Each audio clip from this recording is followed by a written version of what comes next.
엊그제 나랑 경찰서 같이 갔다 오지 않았느냐 라고 했는데 변호사님 하면서 계속 우는 거예요. 몇 달이나 영장이 유효하대요. 그래서 영장을 누가 스마트폰으로 보내?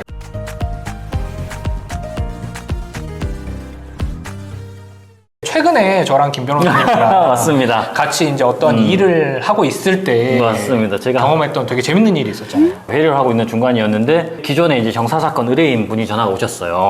예. 근데 전화를 받으니까 변호사님 하면서 계속 우는 거예요. 막 울었어, 진짜. 막 네. 우는 거예요. 옆에서 막 네. 제가 당황을 해가지고 당황을 했지만 또 우리 의뢰인이 감정이 격해져 있는데 그렇지. 제가 같이 동요하면 안 되니까 괜찮다 무슨 일이냐 엊그제 나랑 경찰서 같이 갔다 오지 않았느냐 라고 했는데 제 의뢰인이 교수님 저 구속될 것 같아요 뭐 그러는 거예요.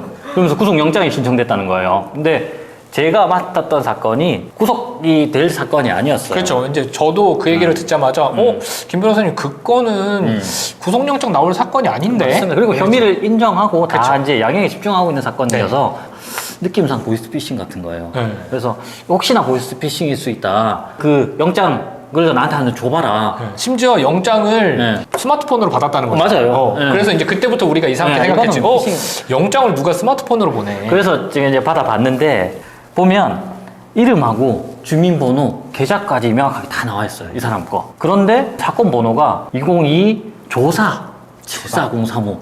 사건 번호가 조사라는 게 없거든요. 조사. 경찰에 고소를 하거나 접수를 시키면 접수 번호가 나옵니다.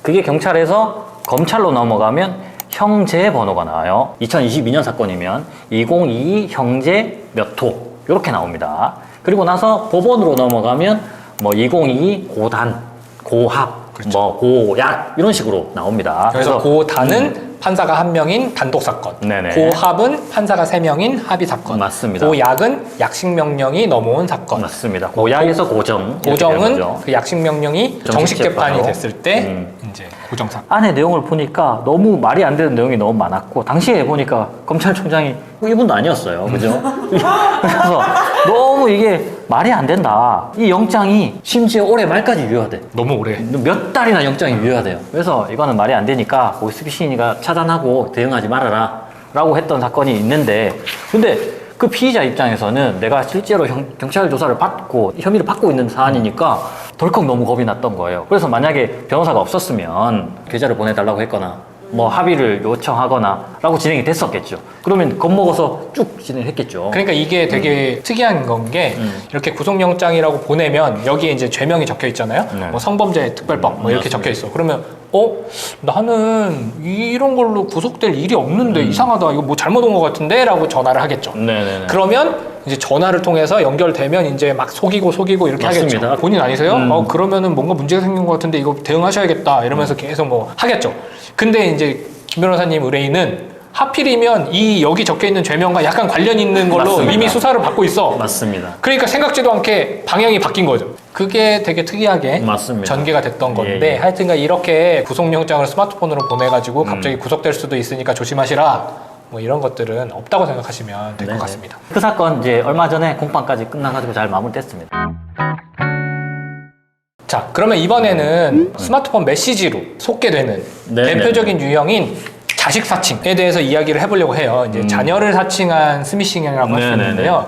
자, 이 범죄를 하는 집단들은 어떤 식으로 범죄를 시작하냐면 무작위로 이제 문자 메시지를 보냅니다. 아빠, 나 휴대폰 액정이 깨져서 그런데 남의 전화기 빌려서 메시지 하는 거거든. 무작위로 엄청 많이 뿌린 다음에 기다리는 거죠. 네네네. 마치 낚시를 기다리듯이. 그렇죠. 네. 피싱이니까. 그 중에 실제로 딸이 있거나 네. 뭐 아들이 있거나 뭐 이런 분들이 답장하는 거예요. 네. 우리 딸 무슨 일이야 도대체? 그럼 거기서부터 시작입니다. 액정이 깨졌는데 지금 수리를 해야 되는데 이거 내가 본인 인증을 받아야 되는데 내 폰이 지금 완전 깨져가지고 인증이 안 돼. 그러니까 아빠가 내가 보내주는 링크에 접속해가지고 인증 절차 좀 실행해줬으면 좋겠다. 알았어 보내. 그러면 이제 링크가 하나 옵니다. 아빠 이거 누르면 뭐뭐뭐 뜨는데 그 뜨는 거 번호 나한테 알려주고 거기서 시키는 대로 하면 돼. 누르고 번호 몇몇몇몇 이렇게 하면 스마트폰에 프로그램 딱 떠요. 네네. 그러면 시키는 대로 확인 누르면 돼. 확인 그런 다음에 내가 이거 액정 수리하는데 비용이 얼마 든다는데 이거 계좌번호랑 비밀번호 알아야 여기서 이체 처리 해준다고 하거든. 그러니까 아빠 쓰는 계좌번호랑 비밀번호 좀 가르쳐줘. 알았어. 계좌번호랑 비밀번호 알려줘요. 신분증도 있어야 되는데 아빠 신분증 좀 찍어줘. 알았어. 찍어서 보내요.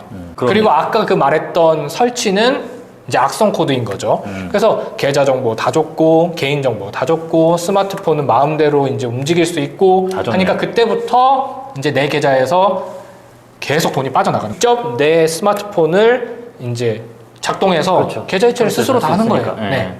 이렇게 해서 계좌 이체를 하거나 상품권 같은 걸 구매를 하는 것 같더라고요.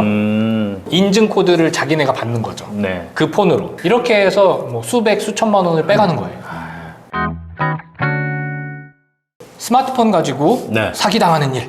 네, 메시지나 아니면 뭐 그림 파일 같은 걸 믿었다가 이제 개인정보도 다 나가고 맞습니다. 돈까지 다 나가고 이런 얘기를 해봤어요. 네네. 자, 이제 이런 피해를 입으신 분들이 어떻게 대응할지 굉장히 궁금하실 거란 말이죠. 그러니까요. 저희가 뭐 이전에도 이야기 드렸지만 기본적인 피싱 범죄의 대응법은 비슷합니다. 다만 이렇게 스마트폰 메신저를 통해서 개인정보를 다 주셨거나 뭐 신분증을 찍어 보냈거나 이럴 때 특별히 조심해야 되는 사항에 대해서 말씀을 드리려고 해요. 일단은 우리에 대한 개인정보를 다 줬기 때문에 명의도용으로 휴대전화가 개통된 것이 있는지 확인을 해보셔야 돼요. 특히 중요한 게 알뜰폰. 네네네. 알뜰폰이 개통된 게 있는지 확인해 보시고 그 알뜰폰으로 소액 결제된 것이 있는지 확인을 해 보셔야 돼요.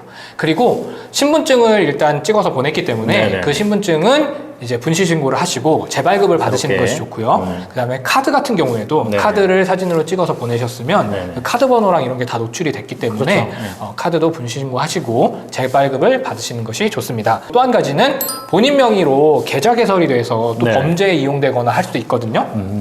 그러니까 시중은행에 본인 명의로 계좌 개설이 된 것이 있는지 꼭 확인하셔서 조치를 취하시는 것이 좋겠습니다. 우리 부모님들 스마트폰에 익숙하지 않은 세대들 사실 우리도 뭐 그렇긴 하지만 제가 스마트폰 쓸 줄 몰라요, 잘.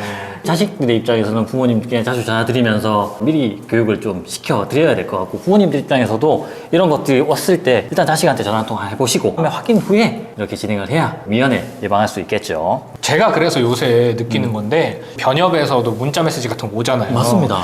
그런 데서 설문조사 링크 확인하시고 설문조사 해주세요. 누르지를 못하겠어요. 이게 진짜인데도 못 누르겠어. 불안해가지고. 그리고 이제 전화 그래서 이상해서 전화도 해보면 네. 괜히 목소리가 약간 중국스러워. 괜히 목소리가 그러니까 이게 약간 연변 사투리가 있는 것 같고 그런데 사실은 그분은 실질적으로 업무를 수행하시는 그냥, 분이거든요. 그래서 괜히 좀 미안하기도 하고. 저도 막 확인해보고 하고 막 이런 적 있거든요. 어찌됐든 부시는 한번 해봐야 된다. 우리가 당하지 않기 그렇죠. 위해서는. 중요한 거는 확인을 해보시는 게 좋아요. 좀 의심이 간다 싶으면 확인 안 되는 링크는 누르지 않는 게 좋습니다. 맞습니다. 곧바로 그냥 삭제해버리세요. 네. 오늘은 여기까지 말씀 나누면 좋겠네요. 다음 영상에서 또 돌아오도록 하겠습니다. 감사합니다. 감사합니다.